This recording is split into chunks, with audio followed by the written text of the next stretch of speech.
If you've been following the Sneakometer podcast regularly, you'll know that I say one thing quite often, that scorecards never tell you the complete story of a match. Now, in today's game, until the last delivery was bowled, guess who was ahead on the number of runs scored in the match? It was the losing team GT who were actually ahead of Delhi Capitals. It was only the last delivery which Rishabh Pant in the Delhi Capitals innings hit for a six that put his side ahead of GT. So, in a game of such fine margins, there were heaps of areas that we could analyze, dissect, and discuss.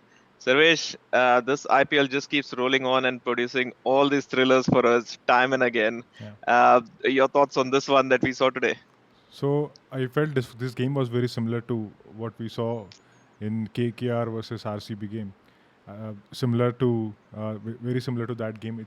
It felt like the chasing team had it covered at one point of time. I mean, especially in that so especially close to that last over. I mean, not exactly in the same manner because last over in that game RCB scored 3 sixes. Here, I think that was done earlier by David Miller when he was there.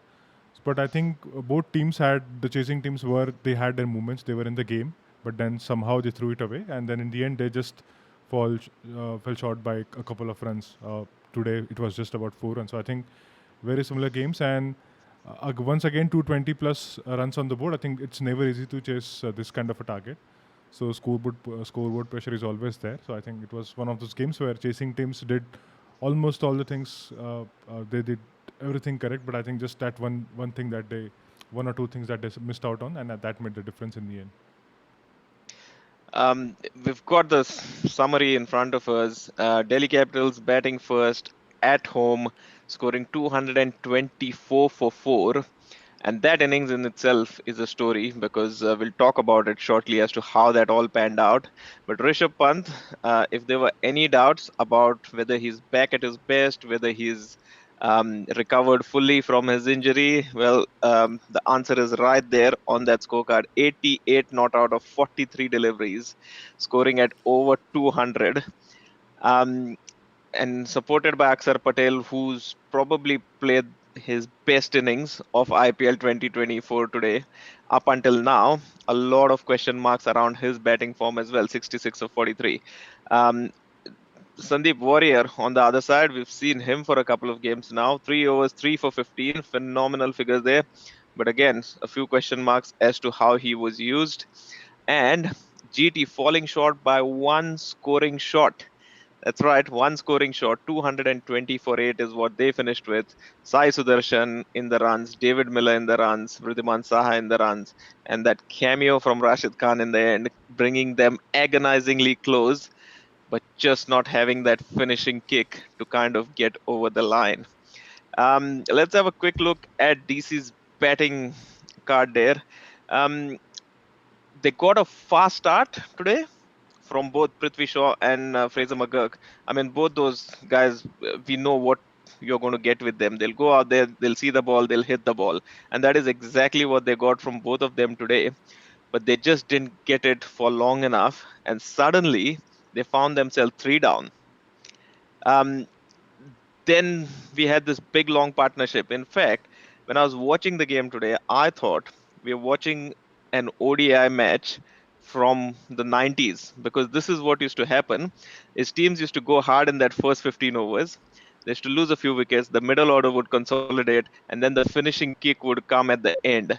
And that is exactly how this innings panned out. Your thoughts on DC's batting efforts today? I think the reason they sent Akshar up was mainly to counter the spinners of Gujarat, because Akshar, as we know, he's even in Test matches he is known to play well against spin. So he's a known good player of the spin. So I think that was this thought process that they had.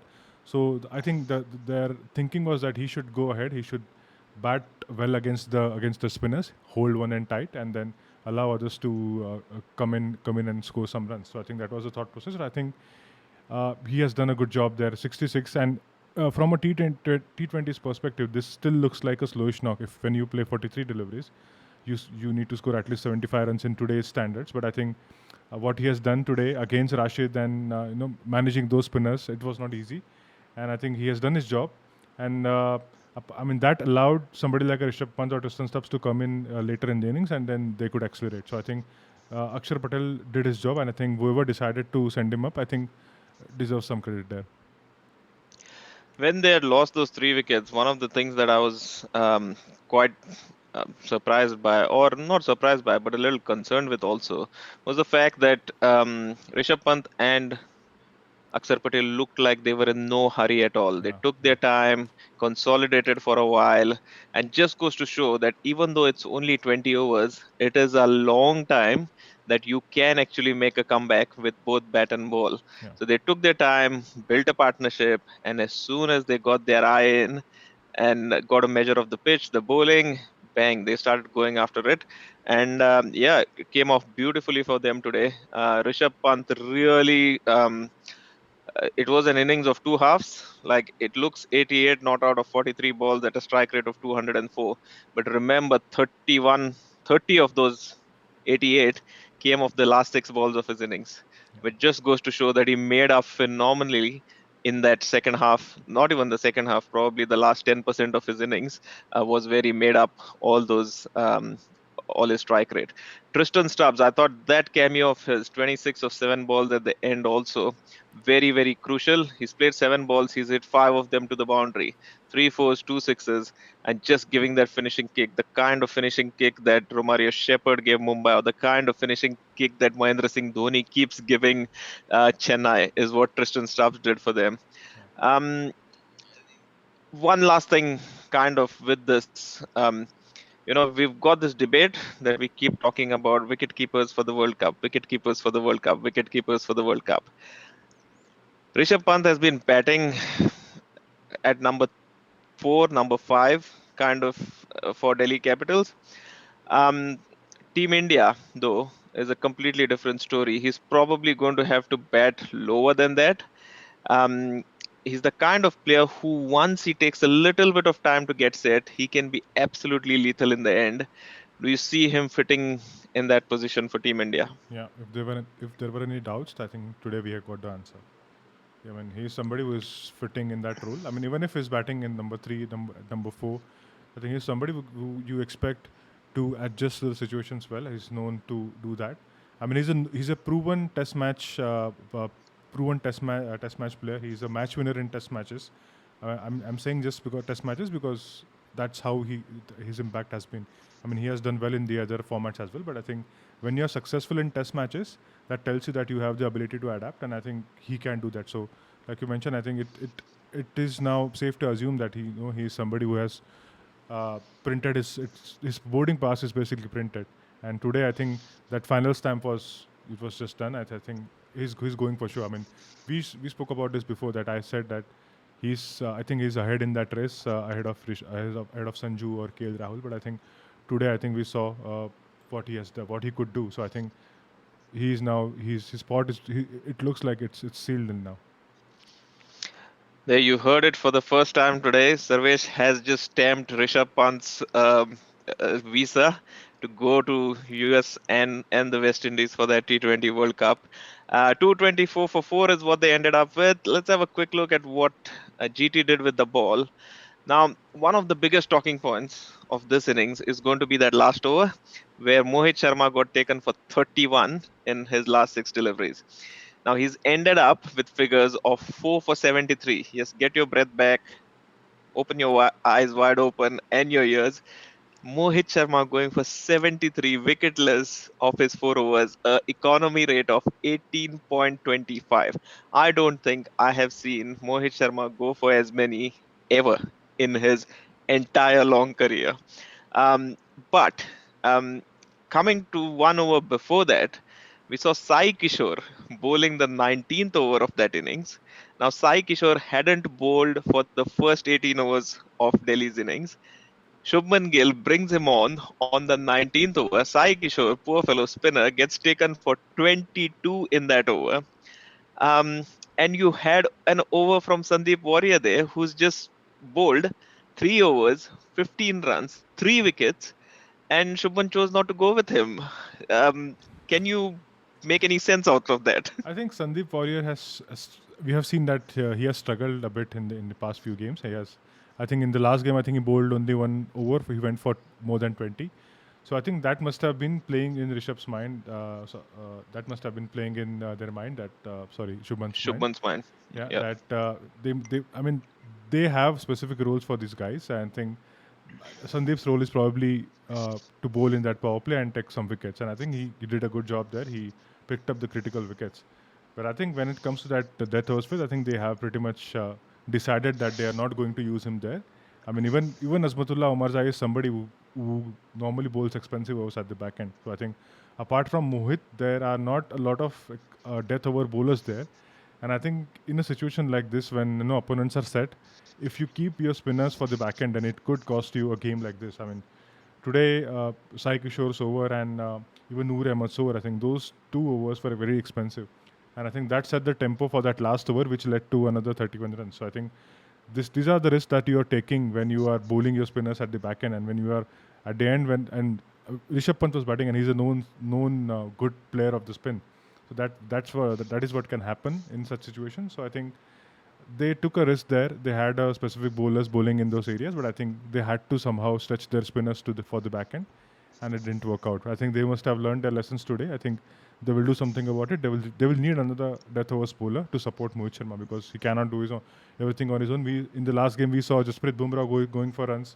Now Mohit Sharma is also going for runs. So almost all the bowlers who are carrying their bowling attacks are sort of now going for runs. So this is what can happen in long season, where you don't get a lot of support from your teammates. So I think he was bound to have this ordinary game, and I mean it can happen sometimes. Yeah, he's also not had the best of seasons, to be honest, because the Mohit Sharma Yeah, from last season, who was the, I think, second or third highest wicket taker yeah, for GT, yeah, he's been found out this season. yeah, His disguises, his slower ones, his variations have all been studied by the batters, and I don't think they're proving to be as effective. It could be something to do with the pitches that we have this tournament also, yeah. that could be affecting, but he certainly does not look like the Mohit Sharma of Yeah. 2023. You talked about Um, pitches, so I just wanted to make one point. So this year we saw that 263 record getting broken. SRH scored 277 and then 287. And just about talking about the records, I'll continue further. So Mohit Sharma's spell today of 73 for no wickets in 4 overs. I think this is the most expensive spell in the history of IPL. So all the records are mhm. getting broken when it comes to runs, number of runs scored, and so Mohit Sharma has gotten his name at the top. At a, he's basically now the costliest. He has now basically recorded his name as the against. I mean, his name where he has bowled the costliest spell in the history of the tournament. So I think that's not a good record to have against your name. But this has been a kind of season. This has been that kind of season where teams are scoring runs for fun, and I think this was bound to happen. Somebody had to concede these many runs in the 4 over spell. So yeah, it happened. Yeah, not a record that Mohit Sharma would want against his name. He'd be hoping there's some other bowler who's going to go for more than 73 of his 4 overs so that the record gets taken away from his name. Yeah, feel sorry for the guy because he's an absolute champion. Knowing his story, where he's come from, used to be a net bowler with GT, got drafted into the playing 11, had a dream run for a couple of years. So yeah, absolute champion. I also Um, have Rahul. I also have one more stat to tell our viewers that in if you consider top five of the most expensive spells, then three of those spells have come this year. So that tells you how difficult it is to be a bowler in this kind of season, where the first, fourth, and fifth most expensive spells have come in last couple of weeks. So that tells you the entire story of the season. Yeah, so the moral of the story is if you want to play in the IPL, you just focus on your batting because you really don't want to be a bowler as far as the IPL is concerned. Or if you are a bowler, be one like Bumrah or be one like Sunil Narayan or be one like Mayank Yadav, but don't be military medium pace or an ordinary spinner. All right, become a mystery spinner or a champion like Bumrah. Right, there you got it. We've got GT's response. We saw Ridhiman Saha do his stuff, giving them a good quick start at the top of the order. Shubman Gill having an off day today, tried to hit one over the top. But in a 224 run chase, you just have to go hell Yeah. for leather from ball one, so you can't really read too much into those dismissals. Every batter that's come in has tried to get on with it. If it comes off, it comes off. If it doesn't, it doesn't. But the most impressive innings for me in that entire batting lineup was that of Sai Sudarshan, and I'll tell you why. Is because I thought he played a game which is not his natural game Yeah. today. He saw that his team was chasing a big total. He started going for the bowling from ball one, and in that partnership with Ridhiman Saha, he was actually outscoring Ridhiman Saha with some beautiful strokes, and yeah, looking very classy.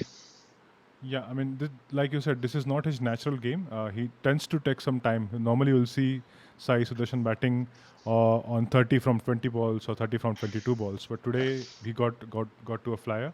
He gave them a good momentum at the start, because after Shubman's departure, they needed some quick runs to compensate for that. And I think Riddhiman Saha and Sai Sudarshan, they did a good job there. So they had to keep going, because when you're chasing 220 plus, you just have to keep scoring runs. So that's what they did.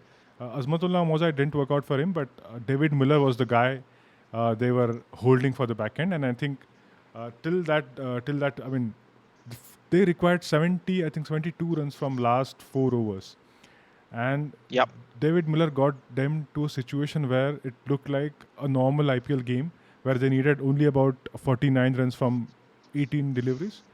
I mean, yep, there's a lot yep. of That's difference right. between lot of difference between chasing between requiring 75 from 24 and then 49 from just 18, because we have seen teams doing chasing this kind of totals, because in these days, in today's standards, I think 49 from 18 is not a big ask. So I think he brought them to that situation. He then got out after immediately after that.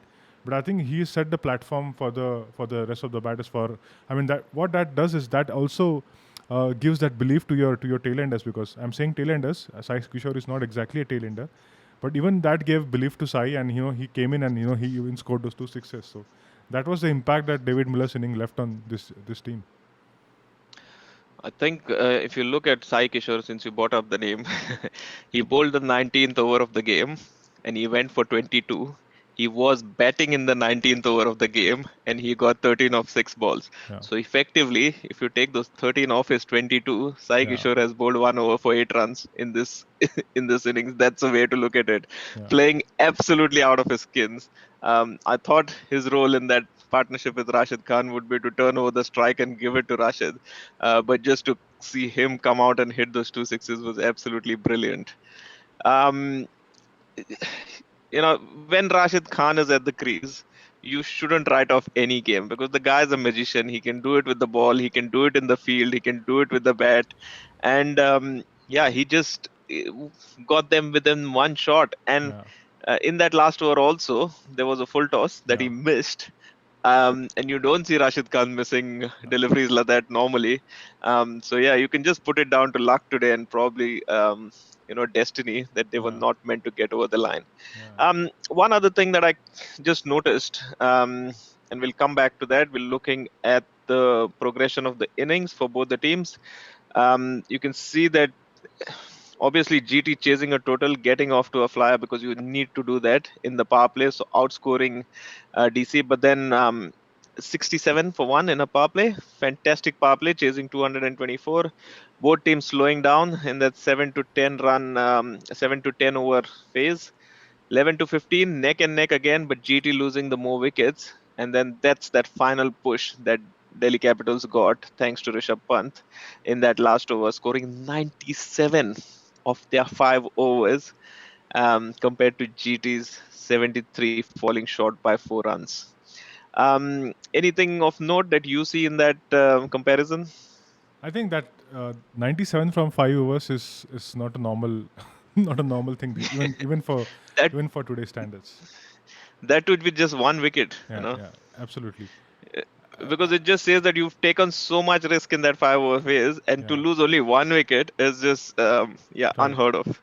Exactly. And then even in reply, GT scored 73 runs from the 30 last 30 balls. Even that is not a that is this is you don't see this happen a lot, because 73 runs from last 30 balls is still a good return on most days, but not today, where because the opponent scored 97 runs. So that it was that kind of a game where, in the end, the batters were just able to capitalize, and that's what I think DC scored those 97 runs in their last 5 overs, and I think that's where the game changed completely because had his total been around 210 or 205, then GT would have backed themselves to score those runs. So I think they were in the game if this total was somewhere close to 200. So that last couple of overs made a lot of difference. So I think DC should feel very happy about it because I mean those runs have come from their key batters, Rishabh Pant and Stubbs. So I think that also gives them a lot more confidence now. Yeah. So yeah, that's the story of the game. So we haven't had a look at DC's bowling yet because there's one person that I definitely want to talk about here, and amongst all the carnage that we've seen today, is that of Kuldeep Yadav. You know, he had an off game a few games back, but then he's come back today, 4 overs, 29 for two, on a wicket which was a batter's paradise on a small ground. Um, he just is in sublime form at the moment and keeps delivering every single time. Yeah. And I mean, he was bowling to left-handers. I mean, we have discussed this before that Kuldeep is basically I mean, it doesn't matter if the batter is lefty or righty. He's basically known to bowl good overs against both the types. So I think even dismissed a left-hander today. I think it was Rahul Tewatia. So I think that tells you his ability that he can take wickets at any stage of the game. And even in that last game against SRH, he was the one who took I think 4 wickets in that game.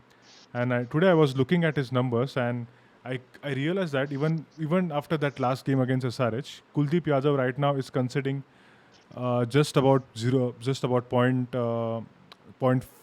6 boundaries per over, and that number is basically even Bumrah is conceding more than Kuldeep Yadav at this moment. Bumrah is averaging somewhere around 0.65, but Kuldeep is around point 0.6. That tells you is the kind of control that he's having these days and the kind of impact that he's having. So yeah, good signs for Indian team as well. Yeah, the only other thing to talk about on this bowling card is we're seeing a new name today, Rafiq Salam. Um, uh, my heart went out to him because he came on to bowl. He bowled his first ball. Sai Sudarshan mistimed one straight to Axar Patel at mid-on, and Axar Patel dropped an absolute dolly. And he could have had a wicket of his first ball, and turned out to be an absolute nightmarish first over for him where he got picked for a couple of boundaries, but came back really strong. And that just shows his character. 3 for 44. You know, people might say, geez, that's gone at 11 and over. But in a 224 run chase, if he's going at par and picking up 3 wickets, he's done his job, hasn't he? Yeah, absolutely. 3 critical top order wickets. That's the way to look at it. Yeah. Cool. What does this do to our league table? Because that's the one that we are interested in. We mentioned yesterday that Delhi could pip Gujarat if they win, and they have. So Delhi moved to sixth position. Now, mind you, they were at one stage at the bottom of this table, and we were saying it's all doom and gloom and there's no chance for them. Suddenly, they keep themselves alive, and they've got hope because they've got, apart from having shy hope, they've also got a little bit of hope on this table, because they've got, what, 5 games left, and if they win all 5 of those, or even 4 of those, they can still get to that 16 points, and have some chances of possibly making it to the top four, which looked impossible at Yeah. one stage for them. So right now there are 3 teams, at least 3 teams, who are just outside top 4, who are also looking to fight for that spot, number 4 spot, because see Lucknow yesterday they won a very critical game against CSK. Now they have gone to 10 points from 8 games. So basically they have played one less game than Delhi and Yep. Gujarat, and they have 2 more points. So even if they lose their next game, they will basically be ahead of Delhi and Gujarat. So that's the cushion that they have right now. But I think the teams battling for that 4th spot, I think they must be hoping that Lucknow will drop some points, and from there they can actually capitalize. So I think that 4, 5, 6, and 7, that mid-table muddle, typical mid-table muddle, is now it is looking pretty evident now, and I think teams will they will keep fighting for that every second point. I mean, that's how that, because basically this is the business end of the tournament. So you have to fight for those 2 points now every game. And the funny thing is, you got Mumbai sitting just on eighth place there. They've Yeah. got a game in hand. If they win their next game, guess what? They'll have played 9 games. They would have had 4 wins, and they will also be on 8 points, exactly the same as Delhi, Gujarat. I'll And if I'll tell Chennai you lose, one more thing about this about you, since you talked about Mumbai. I'll tell you one more thing. They have 6 games left, and out of those 6 games, they are playing one against Hyderabad. I think one against Kolkata, one against Delhi, two against Lucknow. So all the teams sitting above them. above them in that league table, they are basically going to play against them, so they can steal those points from them. Two against Lucknow. Now Lucknow, they are known to they are we know Rahul's record against Mumbai, and they are basically known to bash Mumbai in all the league matches. It's just that one game that Mumbai won last season in that qualifier, in that eliminator. But I think Lucknow will fancy their chances against Mumbai. But again, now it's not just about winning the games; it is also about your opponents and taking those points from them. So it's that kind of season now. It's that kind of a phase that we are getting into. So yeah, good, interesting times ahead. And they also need to win big because Yeah, they got negative net run rate. So if they want to absolutely. harbor any chances of getting to the top four, Yeah. you've got to win and win big. Yeah, There's Delhi will also play against Mumbai next match. I think, yeah, it's Delhi versus Mumbai. So if Delhi win that, so basically that will mean curtains for Mumbai. But Delhi will, curtains for yeah, Mumbai. yeah, Yeah. Delhi will keep themselves alive and they can, continue their march. So I think, yeah, very interesting matches to come. Absolutely, and trust Delhi to kind of peak at the right time. They've got a lot of things going right for them. I think their only concern will be the form still of Anrik Nokia, Yeah, who's still looking very, very out of character. yeah, And if they can kind of sharpen their bowling and their fielding a bit, I think they're in with a very good chance because the batters are absolutely. peaking at the right time. Yeah. What do we have coming on tomorrow, Sarvesh? Yeah, we have it. We've got SRH versus RCB, one team which is at the top end of the table, one team which is at the bottom end of the table, head to head, not much to choose between them. The numbers tell us that it's going to be a one-sided, horribly one-sided contest because average winning margins of 38.3, average number of overs played to achieve targets is 16.1. Um, Yet when these two teams played against each other last time, it was quite an interesting game. 550 runs were scored. Not Yeah. much, just only 550. And the venue history also is similar. So at Hyderabad, so Yeah, 37.2 is the winning margin. Average number of overs played 17.5. So all indications of a horribly one-sided game. But this tournament, if we've learned anything from watching the IPL over the years, is you cannot make any predictions because all those predictions go down the gurgler come yeah, game time. absolutely. Um, Anything else to add before we sign off for tonight? I think I'm expecting RCB to make some impact tomorrow because they will be playing against SRH, who are almost yeah, they are on the third spot. They have played only 7 games and they have got to 10 points. So I think, and RCB have got nothing to lose. So I think now we discussed about this before. But the teams at the bottom of the bottom of the table, they will now play some fearless cricket and they will still look to steal those points and spoil the party for the teams from the top half. I think that could start. That could well start maybe from tomorrow as well. And because this is now the phase where teams that don't have anything to lose. So yeah, expecting a good game tomorrow. Yeah, the other thing with RCB also, since now they played 8 games, they're on 2 points. They need, even if they win all their remaining six Yeah, games, they're only getting to 14. So yeah, technically, this season was over for them. yeah, They've got to kind of focus on what can they can do for next season. So we yeah, might see some changes. We might see some new faces coming in, and that's always exciting because you get to see some new talent. So it'll be good to see what their strategy is yeah. on that front. Well, on a day where the result was decided on the 240th ball of the match. It's been a great one to watch. I hope you've enjoyed the game as well as our analysis of it. If you haven't subscribed to the Sneakometer podcast, do so absolutely instantly so that you get notifications every time we put up any content.